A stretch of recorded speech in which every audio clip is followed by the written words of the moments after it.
So when we look back into the history of cosmology, what we see is that the only way that you could get inflation to spring forth from nothing, and literally a universe from nothing, would mean that there are other potential universes that could exist and that we could someday obtain evidence for. And in that sense, I think it's interesting to note that if we don't get evidence for it, it's not proof that the multiverse doesn't exist. It's not proof that the universe didn't begin with inflation. It's merely a statement. Again, what we're trying to do is prove things wrong, not prove things right. So you can't prove the multiverse is true. You can only prove that a theory that doesn't have, say, gravitational waves is false by observing gravitational waves. If you had proved that there was a reasonably high expectation based on the data that the multiverse system existed, would you have at the same time been able to say, therefore it is possible to and probably has been done before to traverse time? So Time not travel. necessarily. No, they're not necessarily related to each other. Okay. So it could be that there are other, remember, there's different types of when I say there's a multiverse, there's not just one type of multiverse. There's a multiverse in quantum mechanics. It's called the many worlds interpretation, popularized by a physicist at Princeton, of course, as many great things that came out of New Jersey. A lot of good stuff in Jersey. Man. I know. This is where Einstein was too. Don't forget that. Einstein, John Archibald Wheeler was here. Feynman was here. Great state, man. Yeah, I didn't know. I'm going to sell you on it. I gonna get you out I spent here. a summer in Spring Lake. I enjoyed it. Okay. Asbury Park. Yeah. Good spot. Point Good Pleasant. spot. Point Pleasant. Absolutely. Great place A lot of to good be. bars there. Well, I was too young. Were you a fighter back then? What's that? Were you a fighter? No, it's Brian Bar fighter? that's right. No, I was not as a 9-year-old. They love throwing hands Just with my around there. brothers. Yeah. So when so it's basically a concept that in quantum mechanics, you've heard of Schrodinger's cat. Yes. There's a notion that Talked this about that cat. with Michu. Oh yeah, right. So the notion the cat in quantum mechanics can be represented as a superposition of two different completely orthogonal states that are only revealed once an observer makes a measurement. I should have said this a lot more times today, but in English now. Okay, right.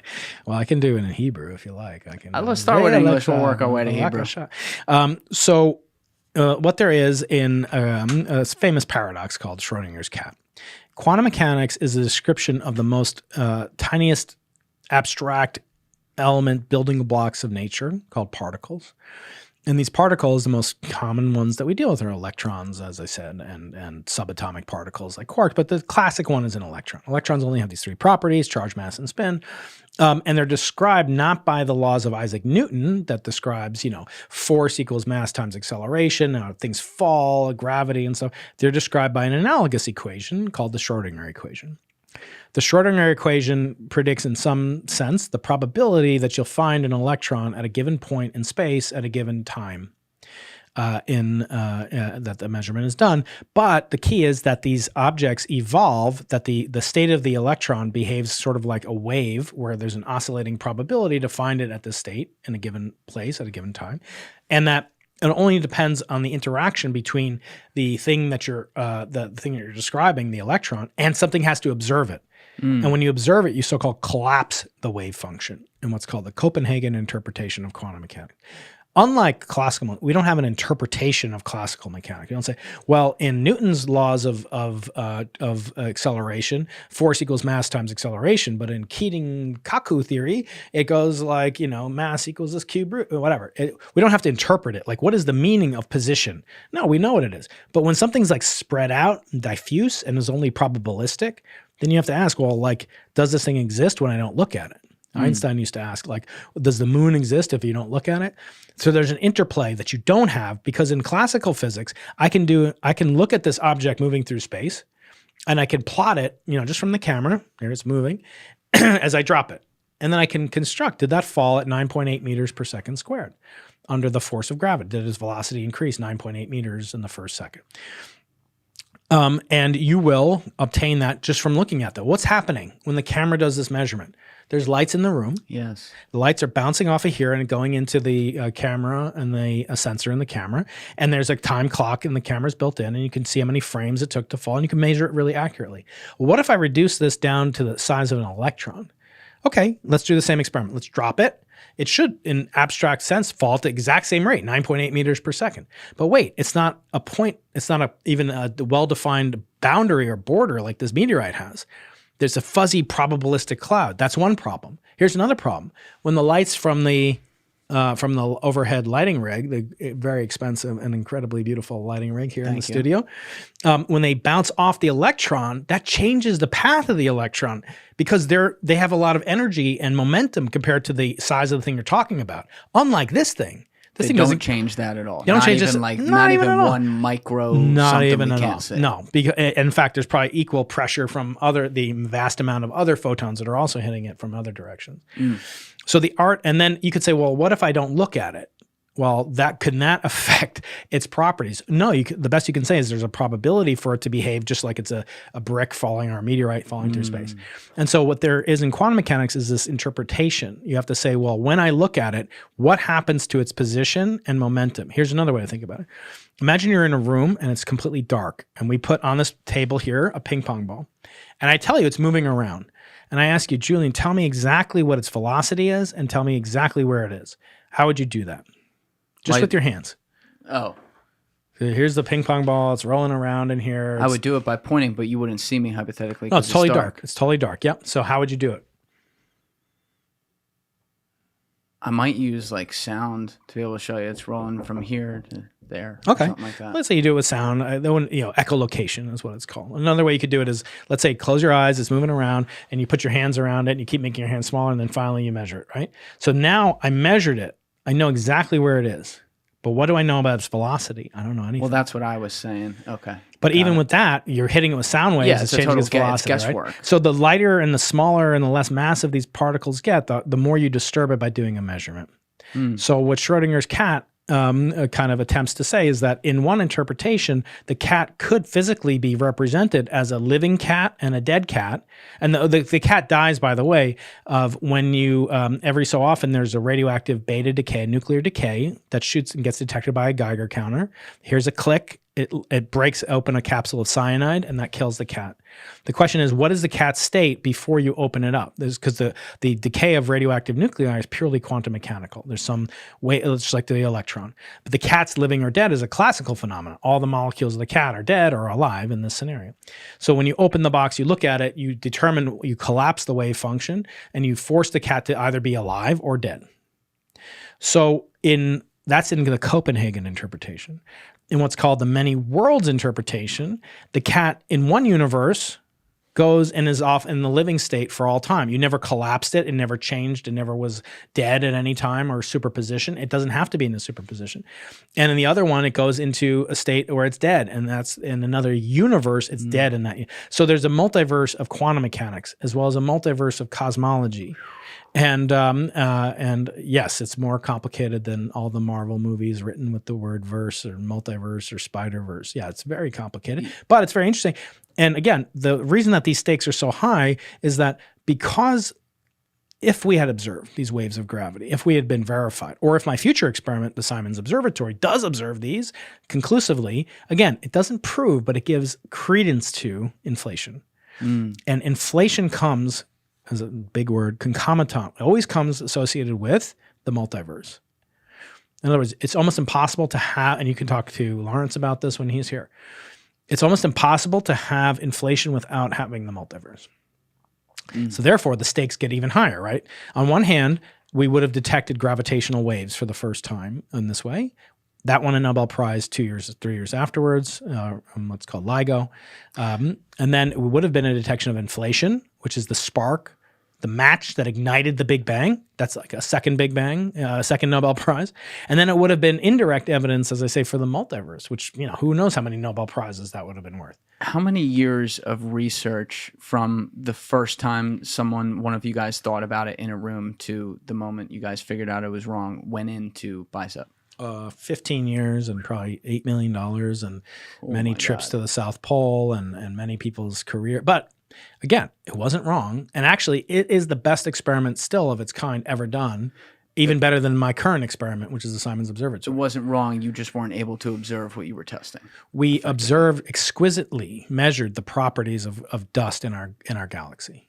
So in that sense, what we had claimed was we had observed the the ignition of the Big Bang, the inflationary epoch. Do you believe that that still exists and is out there, but you guys just didn't have the ability to see it? Again, I don't believe in things, right? We ask what we have evidence for.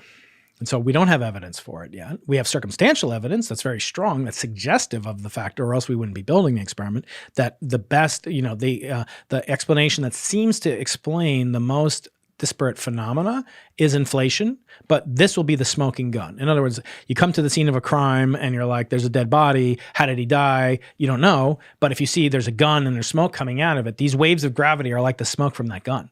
And so if we do see it, again, it doesn't prove it, right? He could have also been poisoned and then shot, whatever. I don't know what you guys do here in New Jersey, but we're not going to get into the mafia or anything like that. We have our own mafia and cosmology. So yeah, I think but it would be strong, and circumstantial evidence is evidence, right? You can't dismiss it. But you can't also say it proves once and for all. But for most people, this is the holy grail for the type of cosmology that we're doing, which is why, these agencies have put $100 million into building this instrument in Chile, which is now the focus of my career and probably will be for the remainder of it.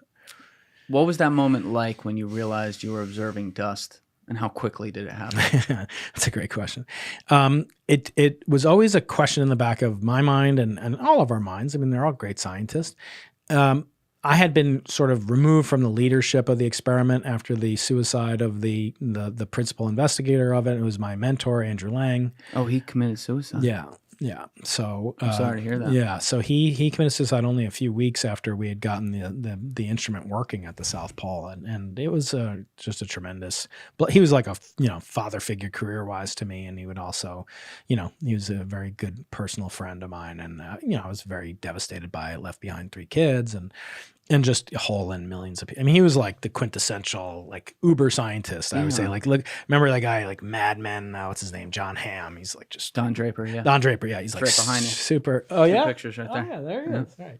So he was just like handsome and brilliant and surefire. He was going to win a Nobel Prize. His widow ended up winning the Nobel Prize in chemistry a few years ago after he died. Wow. Different. They weren't working together, but no, they're just power couple, beautiful people, beautiful family, and nobody expected it, I think, and it's just completely devastating to anybody that knew him, and cast a pall over the whole project in a certain sense. But by the time we had gotten enough data to say once and for all that we had detected this pattern, and ultimately we did detect the pattern, and the pattern is more significant than ever, and we know it more accurately and more precisely than ever. We just know that it's not necessarily from the cosmos, but rather from our galaxy, which is interesting, but it's not significant in the sense of, understanding how the universe began. So I'm not affiliated with that experiment anymore, but it's gone from Bicep 1 that I co-invented all the way up in 2000. You asked me how long it was. We started in 2001, and we built, and this announcement was in 2014. So that, 14, 13 years. And then the retraction came sort of 6 months later. We didn't retract it. We said we rescinded the interpretation that it came from the origin of the universe, and we said the most likely explanation is that it came from dust. And the only way we could do that is by working with our former competitors on this Planck €1 billion satellite that was launched a few years before we made these announcements. Was there any sort of, I mean, you had called them like, you use competitors there, but you had called them critics earlier. Was there any sort of like intense behind the scenes, drag it out arguments after this came out? Or was it more you guys were all just looking for the truth and wanted to team up and do it?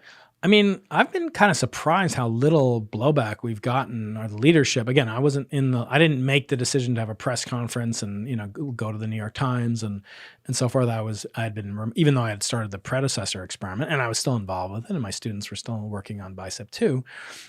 So those decisions and so forth were made under the threat of pressure that we would be scooped in this discovery by this Planck satellite, which had claimed that they were going to beat us, and they had all the budget and a much bigger team than we did.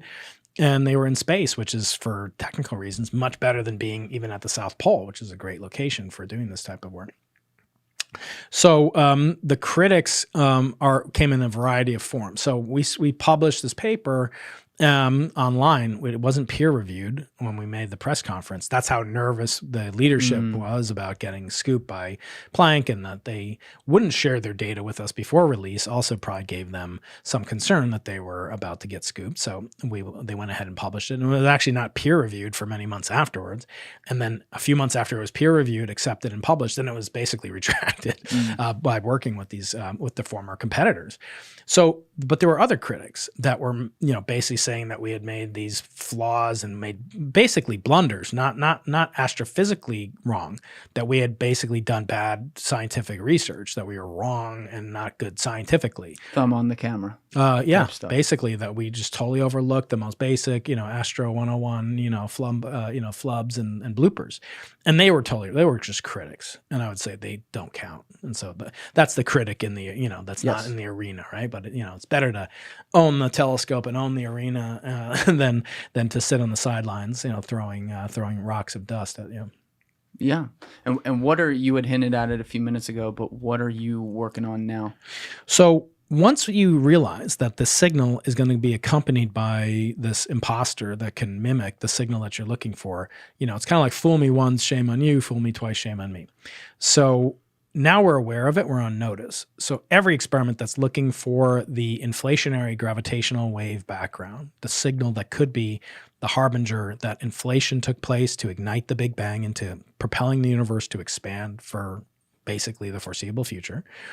And that comes, as I say, concomitant, big word, but it's very descriptive, with the multiverse, that you basically cannot have the inflationary gravitational waves without the multiverse. Now all hands are on deck. So now we embedded in our team people who only focus on dust. And in their team, too, on the BICEP team, which is now called BICEP Array, the fourth generation of the BICEP program. So they have people that really just focus on modeling, understanding dust, understanding the magnetic field of the galaxy. Are there other experiments from, like, say, an optical telescope? So the same dust that emits these microwaves that confused us also obstructs and blocks the light from stars behind the clouds of dust in our Milky Way galaxy. So we're working with optical astronomers. We're working with people that look at the magnetic field of the galaxy, because that's what aligns the dust. And we're looking at people that build radio telescopes at very high frequencies and very low frequencies in order to get more information only about dust and contaminants. So now what BICEP couldn't do, BICEP Array and the Simons Observatory are now doing, both with collaborators external to the project. In other words, different teams using optical telescopes, which have nothing to do with what we're doing, looking at starlight polarization and the light of stars, and people on our own team that are building channels and aspects of our experiment that can only see dust. So we have internal calibration tools and external calibration tools, and those are all to remove the systematic thumbprint on the lens, so to speak. Wow. Yeah. So it's amazing how long this stuff takes. I mean, people spend their whole, like we've been saying, people will spend their whole life working on one thing. But that's what makes it so exciting, and that's why I think I like, to study both the biggest picture things in science, which, this type of science that I get to do unifies the physics of the very small with the physics of the largest thing imaginable, the multiverse. It even has implications for the existence of life in the universe, for consciousness, and for the wave function of the universe. Is there a conscious observer? Now you start to dovetail into theological consideration. I mean, to me, it's like I'm a kid in the intellectual candy store. So I never get enough of it. I never want to retire. It's so much fun. Yeah, it's so, like, these are the kinds of things that when I was a kid, if it wasn't bouncing a basketball or throwing around a football, like, I didn't care that much. Right. Like, I look at physics now, I just wasn't interested in it when I did it. And then when I got into my 20s, I'm like, oh my God, this is so fucking cool. Don't make the mistake, Julian. Yeah, don't make that mistake, Go everyone. to relativistic astrophysics graduate school before you start a podcast. Go do math and science before you start a podcast. I'll endorse that. Doc, I'm a doctor. It's 9 out of 10 doctors agree with that. It's really like when you think about the patterns of the world, and you were reminding me of this earlier when you were talking about that object in your hand there, and about how there is, I'm going to get this wrong how I say it, but there's basically like more massive things that happen at the top, and then it trickles down and opens up at the bottom. Yeah, parallel, and then you think about like our parallels as to how the world works among us 8 billion humans, and you have the people who are rich at the top all the way spreading out to the people who are poor at the bottom. These 80-20, right. Mm-hmm. Exactly. These numbers and these patterns of how things are distributed around the mean, they exist universally, and they exist here just in our little bullshit behaviors together as humans. Yeah, and you start to see connections, and that's part of the job of a scientist, is to notice anomalies, patterns, things that don't fit in, seek them out, try to explain them with existing understanding, technology, tools, and data. And then where not possible, extend by making new laws, new ideas, new hypotheses. And I think that that's a healthy sign of what makes humans unique, is that we have that capability to do, with our frontal cortex, to think about experiments that aren't yet done. Like most chimpanzees are not doing like thought experiments. Like if I drop an apple on top of this beehive, it'll hit at the beehive with the same amount of speed as a hitting it with a giant rock, but I should hit it with, they're not doing these thought experiments. We are. And just the capacity that we have to imagine scenarios is just, quite frankly, something that we should all have a little bit of cosmic swagger over. But I always say, there's a quote from the Talmud that you should have 2 pockets, and in your pockets you should have 2 pieces of paper. One that says, the whole universe was made for me. That's the swagger. Like, it's my playground. It's my delight. It's my garden of heavenly paradise. And I can find things that give me beauty. And I would say, like, we could be like bacteria in a petri dish, right? Bacteria are eating agar. Like, have you ever tasted agar? No, I don't think, picture like the worst possible, gelatinous, non-flavored. It's just purely to get them to grow and make colonies and so that scientists can study them. That could be whatever, like instead of delicious coffee and the mixture with the cream and then, just the incredible flavors and then the visual sensation that we have. We have a spectrum on our tongue and we can taste these different things and we can see different colors and people and interact with them in a network, and that gives us happiness. So the whole world was made for our pleasure in that sense. On the other hand, you should have another pocket with a piece of paper that says, we are nothing but dust. Basically, our future is dust. We came from dust. We're nothing. We're cosmically insignificant. And dust to dust. Yeah. And how do you balance that? How do you balance the humility with the swagger? Because you can't do good science if you're only just purely, humiliated, humbled, and just have this fear of like, well, what is a person? I can't do anything. And similarly, you can't really expect to proceed flawlessly if you always think, I've got this total swagger, I'm the man, I know everything, because we know almost nothing. So balancing those two is a job of a scientist. And I think, besides getting up in, stupid culture wars and political partisan fighting, it's what makes life so exciting and interesting to be a scientist. That little 3-liner story you had you just remind me of it, about Albert Einstein testing people with IQ.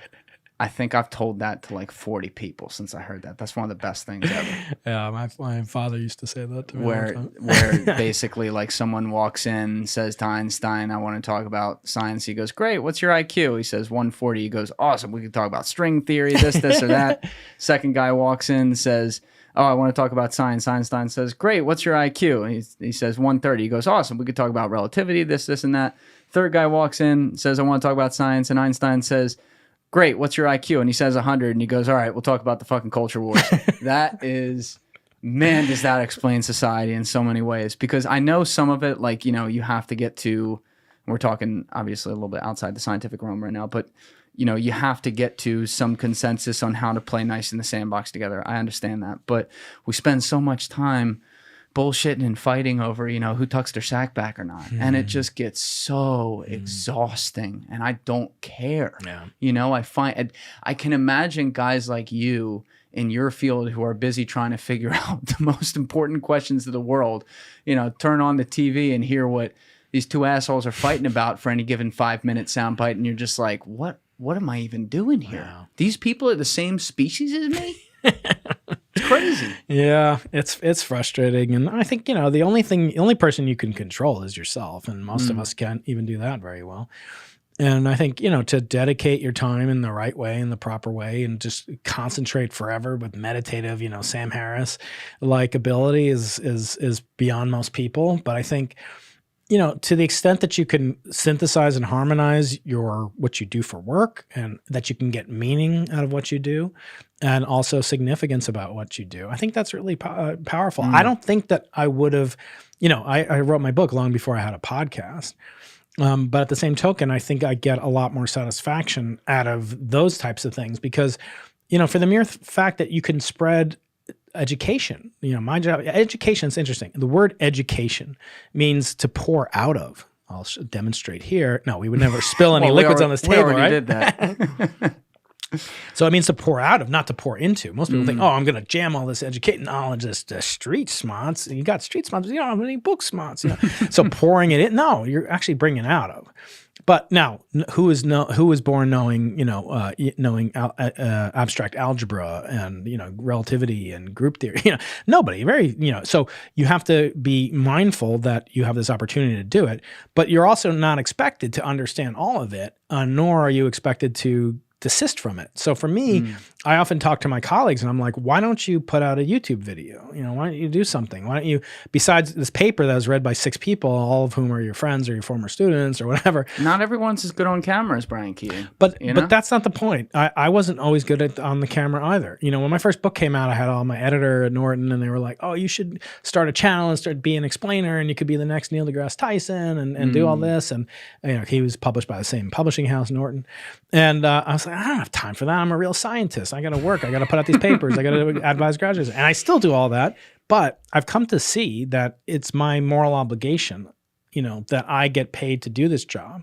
And it's because of the taxpayers that I get to do it. And every scientist is the same way. And when you hear somebody say that and you hear them say, well, I'm not good at it. And I always say, oh, yeah, I forgot. When you were born, you understood quantum electrodynamics and you understood string theory. And no, I had to work on that. Oh, I see. You work on things that are meaningful to you and matter to you. Oh, I see. Oh, so you just saying that's for people like Neil deGrasse Tyson, who most scientists don't have a lot of respect for. Oh, he's just a popularizer, because they're just like, he's not he's not an active science, he's not advising, writing papers and doing research anymore. He has a PhD and he was trained in it, but even he will say he's not an active scientist. And to give him his credit, a lot of people don't. I just saw him on Bill Maher, and Bill Maher was like going off on him for being, less than forceful in regards to college campuses. But it's funny here, Bill Maher and going off on him.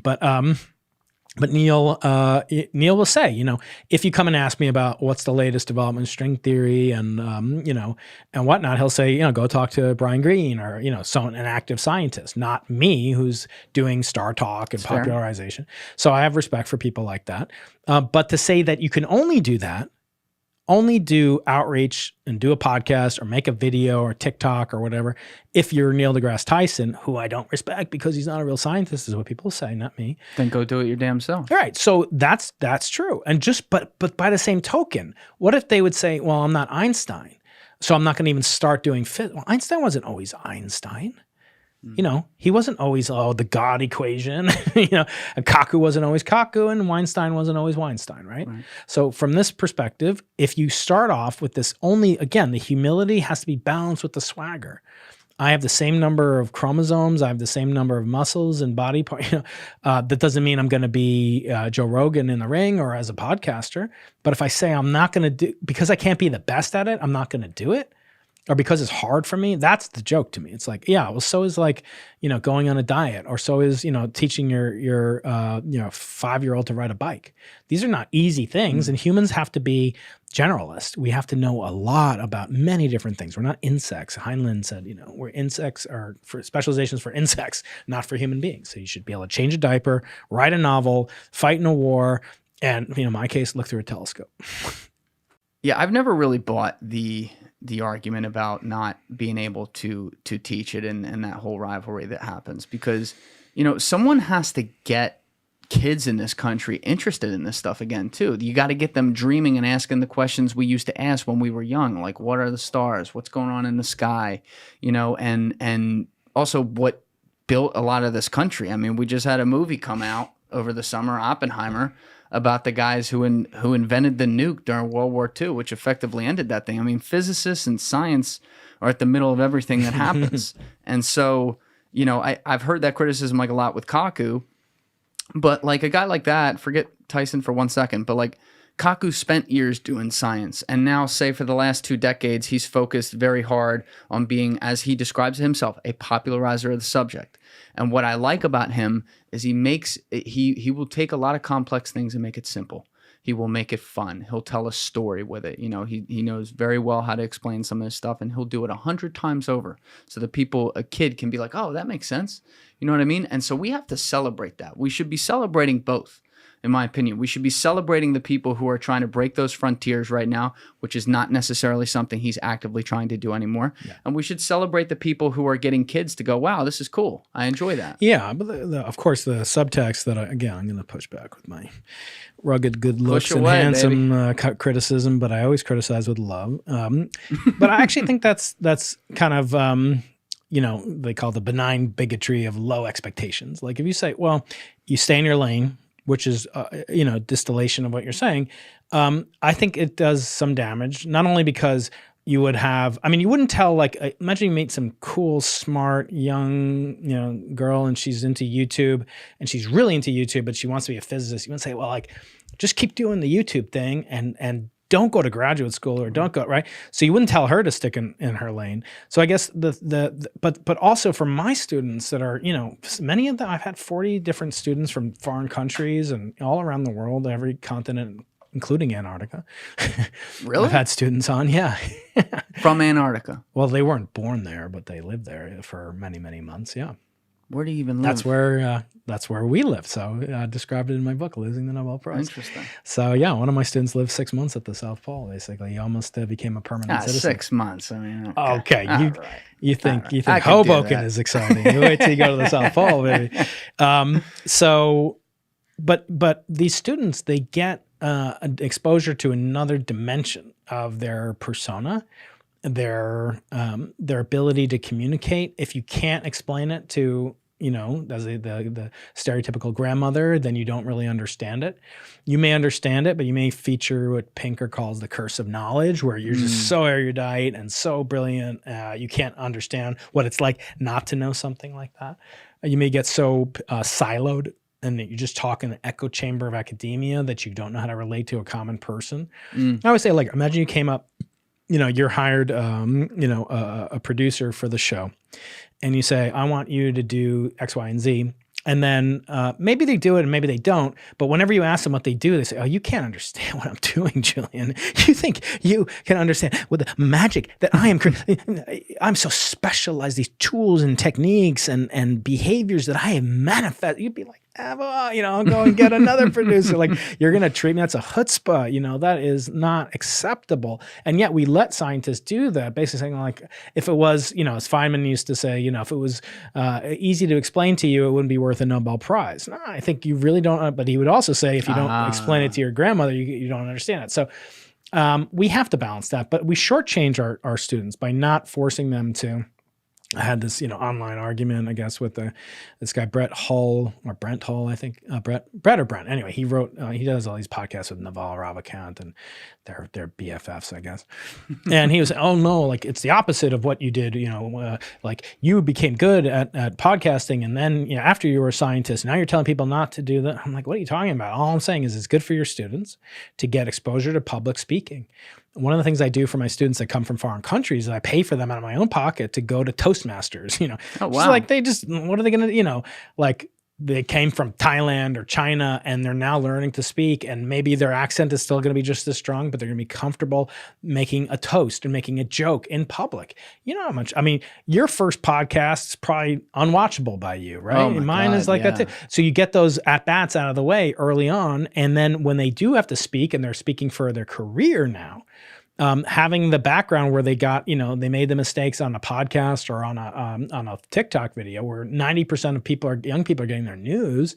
I don't get into, I have a small TikTok following now. Small, like. What's the at? Like, at Brian Keating? At Professor Keating. Yeah. Professor Brian Keating. Keating. I had Dr. Brian Keating, and then I lost access to the phone that it was associated with. God damn it. I talked to President Xi in China, and he pulled some strings, but it didn't work. Anyway, so I tried Professor Keating. Yeah, exactly. But I just put my YouTube shorts on there, basically. Gotcha. So it's fun. You can find it on YouTube even better. But anyway, it's a whole new dimension of my personality. I wouldn't have known about it if I didn't try. I was scared the first dozen times I did podcasting. And also, you know, there are perishable times, and like you might not ever be able to get Kaku back again. I don't know, maybe, you know, or me or what, you know, what I might move to Nobel, you know, to Stockholm or something. All right. So who knows? And you only do things in person. Right. So the I'll point fly is, you from Stockholm. you basically get, you know, a couple of swings at the bat, and you don't know if you're ever going to get that chance again. So if you're talking to somebody, you know, it's risk taking. It's a whole other, you know, side of organization, public speaking, you know, communication, explanation. Some people I work with are not good on camera and they want to do animations. That's super cool. Like for a kid to do like research, and not even a kid. I have some adults that just volunteer. They make animations for my explainer videos on YouTube, because I do explainers and podcasts, which is probably why the algorithm has no idea what to make of the Dr. Brian I Keating like show. that. Keep doing that. Yeah, That's it's good. fun, and I'm going to keep doing it. You know, I've tried to be divorced from the hedonic treadmill of, you know, how many subs, how many likes, comments, and stuff like that. It's impossible to be completely, you know, separated from it, because, you know, not it's and I should say I don't get, you know, the lion's share of my income from the podcast, but I make a decent living. You know, I could subsist on it if I needed to. You know, with You have a way better cutbacks. setup how you're doing it though, because you have the career, you have the legitimacy there. You make your money. Right. Your podcast scratches your itch of your interests. It's safer for me than it oh is for my you. God, I admit yes. 100%. But Julian, there's 47 other. I shouldn't even say, because some of my colleagues do listen to all the podcasts that I go on, and they're looking for, you know, little nitpicks with me. But I'll say, you know, there's dozens of colleagues that aren't doing it, and there's more that aren't doing it. But even not doing it, I don't even mean start a YouTube channel. I mean, just go on other people's shows. Yes. You have a paper that came out. Why did you publish this paper on this type of weird liquid crystal that behaves with a certain property when polarized light is exposed to it? Okay, it's very arcane, very abstract. But someone's going to be interested in it. Some little Brianna or Brian is going to hear that and say, "Wow, like I'm really interested. I never knew how that worked." And if you're really good, you'll explain it in terms of something. Well, like your iPhone is a different type of screen, and you can. It's totally different than cosmology. I admit cosmology, aliens, consciousness. Those are the biggest topics I can think of studying, which is why I focus so much on them on my podcast.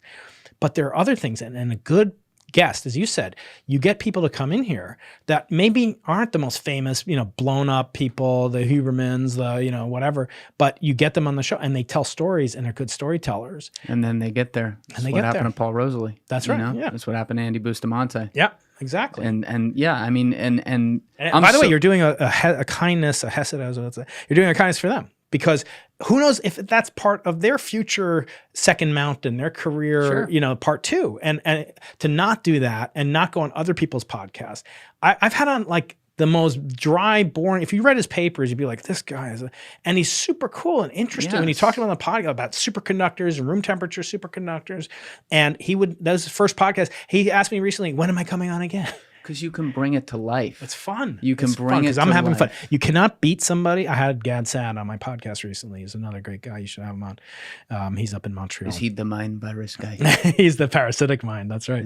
The parasitic. He's got a big YouTube channel, large Twitter following. And he was basically, he's basically like the happy poet, the happy warrior. And I said to him, like, you have all this vitriol. And like after these attacks in Israel, he's Jewish. He came from Lebanon as a refugee. Mm-hmm. How do we maintain happiness? And he's like, if you're not happy, you're losing. Like if you're not doing it. And there's an old quote, like, you can't beat the guy who's happy. Like these people that come out after Eric or whatever, like Eric is a happy guy most of the time. The weight of the world he weighs on his shoulders, I'm sure too. But he's enjoying, he just loves it. It gives him pleasure. And people like that, people like Feynman, people like Einstein, people like Kaku, they're having fun. You can't beat people like that. Yes, that definitely came across. And it comes across with you. Like I meet I people when they're in here. You know what I mean? It's not just what you see on camera. You get a feel for people. And by the way, I should say, I don't only, like, if somebody just invites me on their podcast, I don't just go on it. Like, but I've started to do something and I want to get your, feedback and what you think of it. So I'll get people that'll write me, Professor Keating, I love your work. I've seen you on Rogan and Peterson and Friedman and what have you. And now on Julian's podcast. I'm going to get the same. And they're like, I want you on. And I look at their channel and they got 3,700 subscribers. So I'll say, great, I agree to come on, but I'm going to set you a stretch goal. I'm going to give you some homework. I'm a professor. When you get to 10,000 subscribers, I'll come on. I've had people reject me as you've had people reject you. I'm sure it happens That's not all the bad. time. But you give them an achievable goal that's, not 10 orders of magnitude. It's not like detecting the Higgs boson on their YouTube channel, but they're going to do something. And then they come back. And I've had this now at least twice where they come back. I hit it. I'm so glad you told me to do that. And guess what? I had people tell me to do that. And That's people pretty that cool. even did it to me and said I would come on and didn't come on. But that's another story. So you have to be prepared for it. But it gives you ambition, goals, and it forces you to up your systems and learn all the tricks in the trade. And to me, it's all about improvement of the human condition. I think science is the clear-cut tool that will allow us to do it the fastest and most efficiently. Absolutely. You have, as you mentioned, talked about some of these major topics, though, on your channel with guests and yourself, whether it be consciousness, the beginning of everything, which we've talked about a lot today, but also you mentioned aliens in there. Yeah, that's a requirement in podcasting in it's a 2023. total fucking requirement now. But, I have so many open-minded thoughts on that. And you want to talk about stuff you don't know. I mean, my God, the whole thing is stuff you don't know.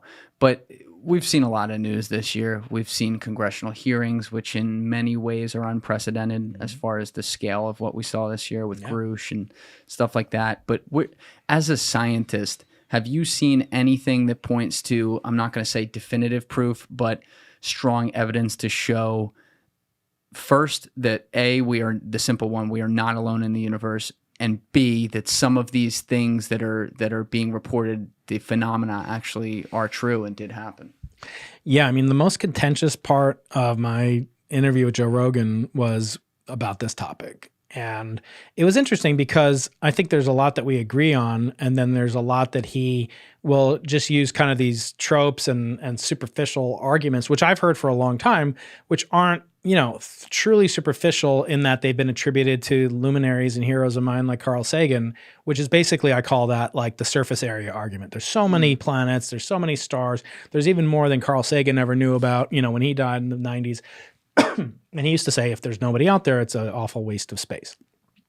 Well, I told you, I've been to Antarctica, and I've been there twice, and it's not a very happening place, and it's not happening in a lot of different ways. One of which ways is that there's about 300 people there in the Antarctic winter, which is, our summer in the northern hemisphere. There's about 300 people on the whole freaking continent. Are there any restaurants there? There are military bases there, and the military bases supply food, and there's about 12 different countries that have different military bases there. Are we sure it's just a base? There's not a little something below there? Not like, the descendants of Hitler hiding or some aliens or some shit? No, they have plenty of places to go in South America, it turns out.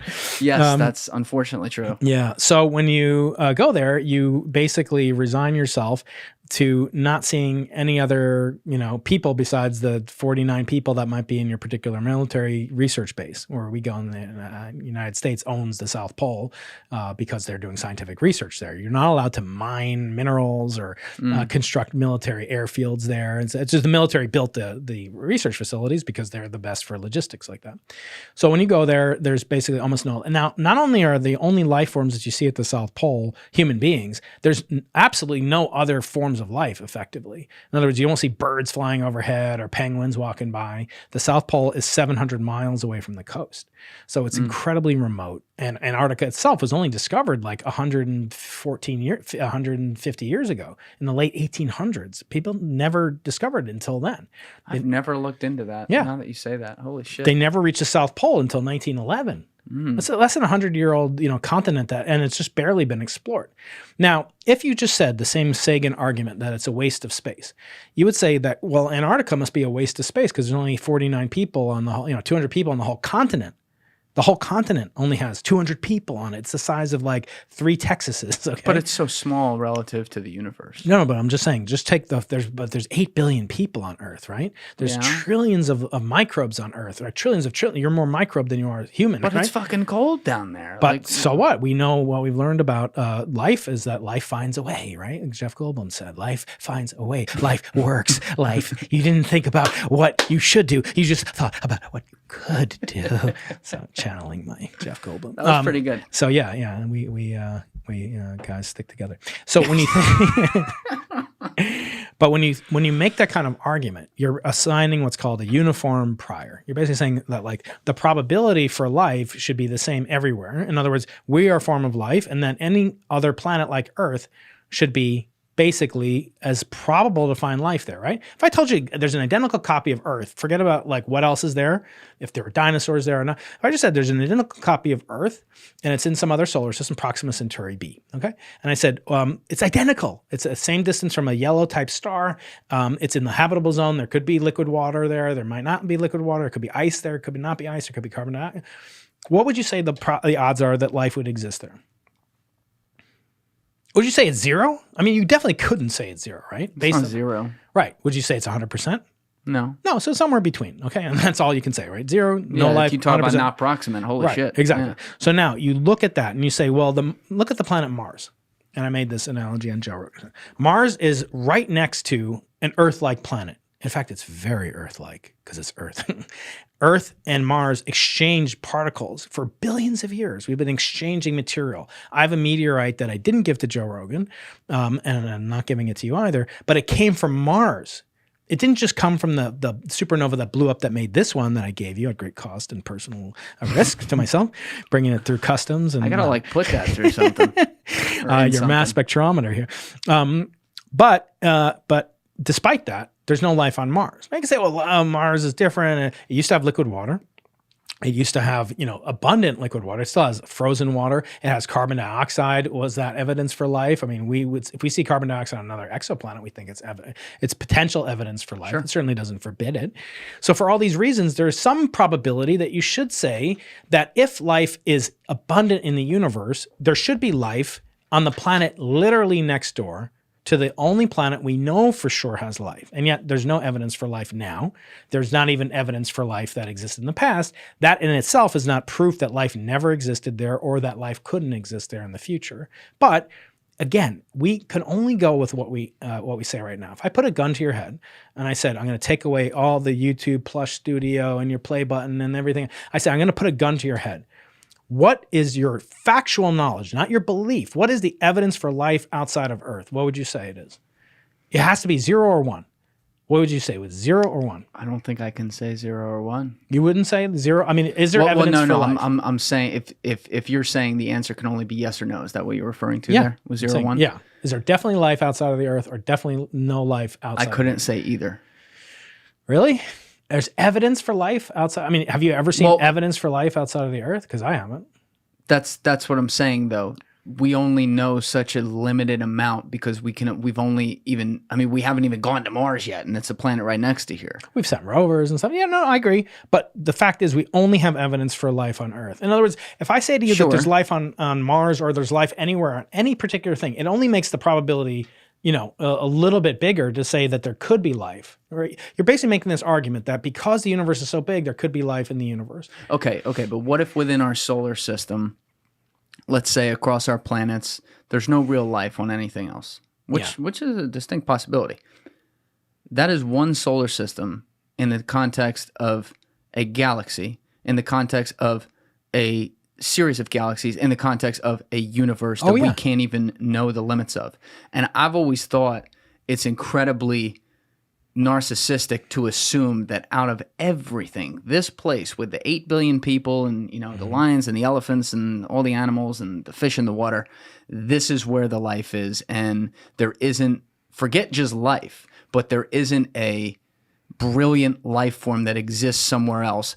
I find that incredibly hard to believe, also considering the fact that creation had to start somewhere. And why would the creator, whoever that is, whether it's the God that's written in one of the holy books here or something like it or whatever it may be, why would they put, and again, this is an evidence-less comment, to be very clear, just a meta thought comment. Why would they put the only life so many infinitesimal layers away from where they exist? I find that almost impossible. I think you're over-indexing on the pocket that says we're nothing but dust and ashes. And how do you figure? You're saying that we should have humility and say that it's impossible for us to be the pinnacle of creation. Well, who knows? Maybe you should have the other pocket that said the whole universe was made for you, not just humans. It was made for you to do some grand mission That's the notion of these two pockets. One is I'm nothing. I have to have humility and be humiliated sometimes and make blunders that lose me the Nobel Prize. The other one, I have to say, this is cosmic feast, a buffet of infinite variety that's made just for me. And for me to extract pleasure and happiness and make other people happy and extract pleasure for them. So again, what if I said to you— Do you think a guy like Grush is making it up then? Who? Grush? Yeah. I really have almost no knowledge about him. The stuff that I've seen from American Alchemy, from what's his name? Is it Mitchell? He did an interview on a podcast called American Alchemy, who I'm in touch with. Jesse Michaels or Mitchells. Yeah, he's in LA. I'm supposed to see him sometime. Anyway, he did like, there are bodies inside and stuff like that. The more precise that you make something, like in other words, I say, Julian, I saw a car go by today, and it was a yellow car. You'd say, okay, well that's high probability. And then if I say, and there's a Trump rally down the street, and I saw on the back of the car, it had a bumper sticker. It said Trump 2024. Which do you think is more likely to have happened? You just don't know anything else about me. I'm just telling you there's a Trump rally, and that's true. And I saw a yellow car, or I saw a yellow car with a Trump bumper sticker on it going towards the Trump rally, which is happening right now. Which one do I think which is more likely? Yeah, which would be more likely to you? Well, if we know for a fact that the rally's happening, then yeah, that's technically more likely. No, the more restrictions you put on something, the less probable it becomes, not the more probable it becomes. What do you mean? The more kind of boundaries and conditions and specificity that you put on something. I'm talking about the rally itself. I know that, but that could be completely irrelevant, right? It could be just a yellow car. Do you admit that there's more yellow cars in the world than yellow cars with Trump stickers on it? Yes. So why would you think just because I gave you some additional information, that was really to distract you? It's I think we're saying the same thing here. Keep going. You're saying it's more likely that I saw a yellow car that had a Trump sticker. No. Oh, you're just saying that it had I'm saying I think I answered your question wrong because now I may understand it better. Yeah. But what I was saying is between the two events, the rally happening or someone seeing a yellow car with a Trump sticker, which one's more realistic or which one's more likely? Well, I said, well, it's 100%. We know the rally happened. They might have seen something wrong if they saw a moving car with a sticker that they maybe didn't see. Well, it's hard for me to parse exactly what we're talking about, but I'll say this. The more conditions you put on something, the less likely it becomes. Just like I said to you. Sure. If I say you weigh less than 1,000 kilograms, it's much more likely that that's true than you weigh 104 kilograms, 0.237 grams, right? Yeah, okay. Yeah. So the more restrictions you put on, the less probable. So if I put more and more restrictions on things like the origin of life, and then how did conscious life begin, and what properties are required for life to exist, if you look at all the things that had to conspire for us to be here having this podcast right now, there's probably, trillions, if not an infinite number of things, each one of which had almost infinitesimal probability. Just flap of a butterfly's wing. Oh, yeah, flap. Yeah. Or just look, there are 400 million sperm brethren that you and I beat out, okay? We kicked them out. That's 1 in 400 million shot, right? Literally. I think it's 4 trillion, right? No, it's 400 million. It's 400 million? Yeah, I don't know about you. You seem young and virile. I don't know. Only a 400 million shot? Us old guys, we're talking about 400 million sperms. So we beat it out, right? So just looking at that, it's right. So any given configuration of probabilities that had to come together is almost zero. But if you start speaking in generalities, the problem comes in, and this is the fallacy that Joe and Carl Sagan and others are succumbing to, who really believe it. I actually don't think Carl Sagan believed it. You don't think Carl Sagan believed there was life? I don't think that he would say, well, belief was important to him. It wasn't at all. He would say evidence. So he would say there's no evidence, but there's possibility for it. And so that's where this thing about Mars being next to Earth came in. That's why I brought it up. So if you can't say, again, this didn't prove that life only originated on Earth, the fact that Mars doesn't have life.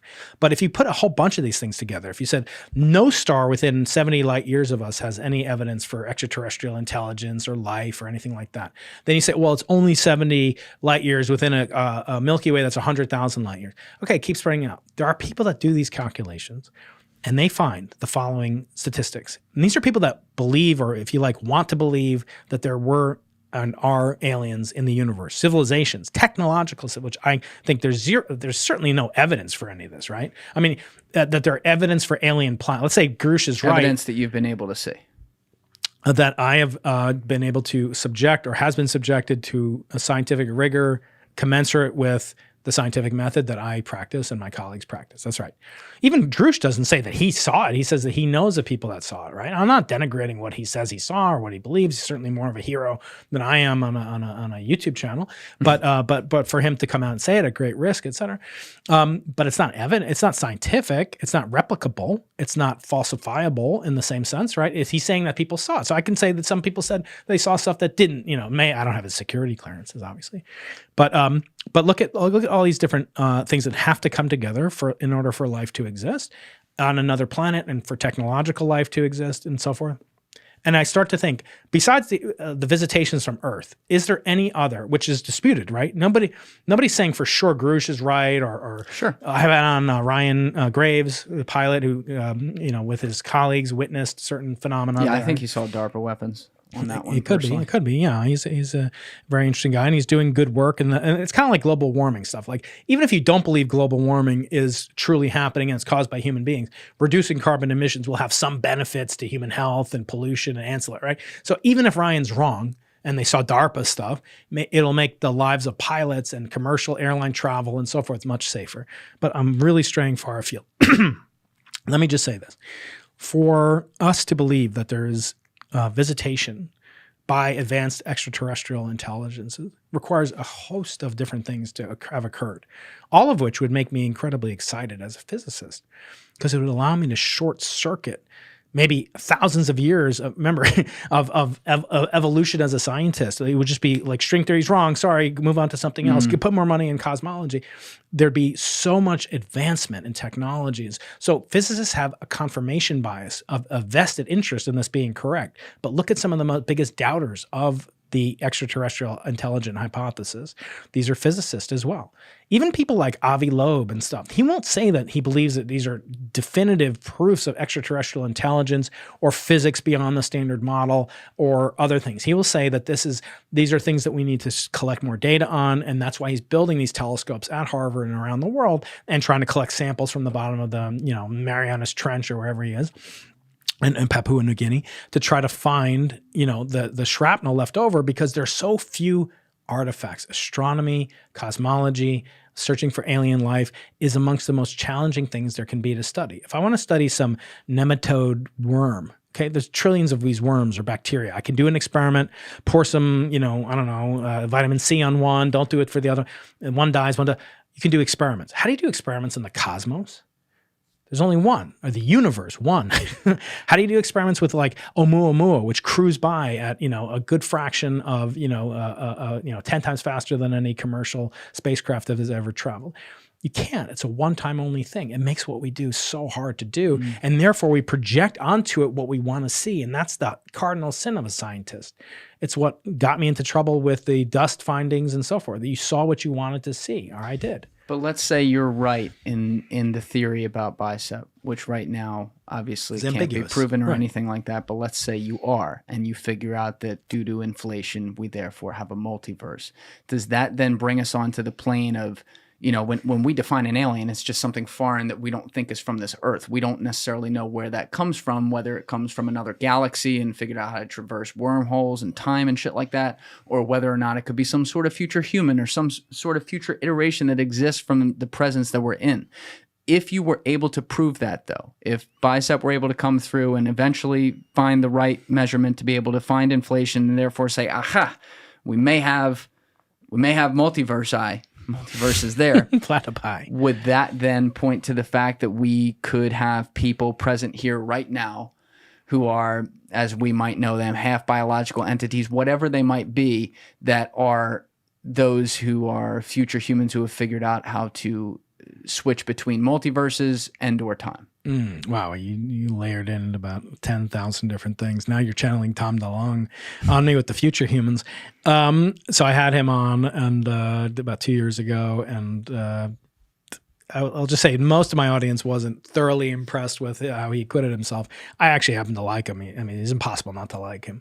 And this colleague, Jim Semivan, who's an ex-CIA agent. Yeah, he's surrounded by spooks, that guy. That guy. So everyone's like, they keyed in because Jim said, we're the U.S. government. We're not allowed to lie. And the roasting in the comment section was just unparalleled. I'll say this. is a tendency to kind of project onto aliens a sort of sense of the anxieties, fears, desires, hopes, wishes of our current civilization. And this is not new. This actually dates back to the atomic age, 1940. It's not a coincidence that the first atomic bomb detonation on Earth by human beings was done not far from where Roswell is in New Mexico, or this crash that occurred in 1947, or allegedly had occurred, with alien bodies and alien spacecraft and so forth. Many of these phenomena do occur on military installations to this very day.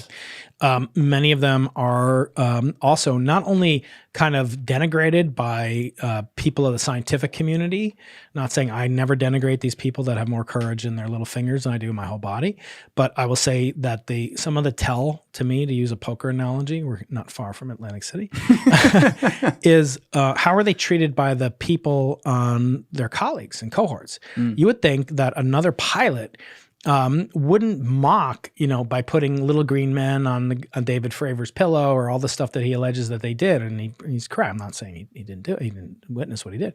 But these people aren't they worried about like encountering these phenomena? If they're really seen every day, as Ryan told me, they're seen every day, and people report cubes and spheres, or spheres and cubes, and that no commercial airliners as yet, and he's working to advance the reporting mechanisms and stuff to destigmatize it. There's a psychological component that's fundamentally not scientific. It doesn't mean that they're wrong. After all, circumstantial evidence on eyewitness testimony, it's a mixed thing. Sometimes it is used in court. Sometimes it's not used in court. Sometimes photographic evidence can't be used in court. And we're getting into an era of deep fakes and so forth like that. So Elon Musk saying, with all these camera technology, shouldn't the videos have gotten better? I think that's a little simplistic too. But what you want to do is not pit natural allies, as I've said, and I find this a lot on my channel. I get comments like this. Of course, you astronomers, you're paid by NASA to have this opinion about that aliens don't exist. Even though I just told you that I would give, I give your right finger to have true evidence, scientific, replicable data from the existence of an extraterrestrial intelligence. Thank you guys for checking out this clip. If you haven't already subscribed, please subscribe and hit the like button on this video. It is a huge, huge help. And if you'd like to check out this clip's full podcast episode, that link is in the description below or right here. And finally, you can follow me on Instagram and X by using the links in my description below.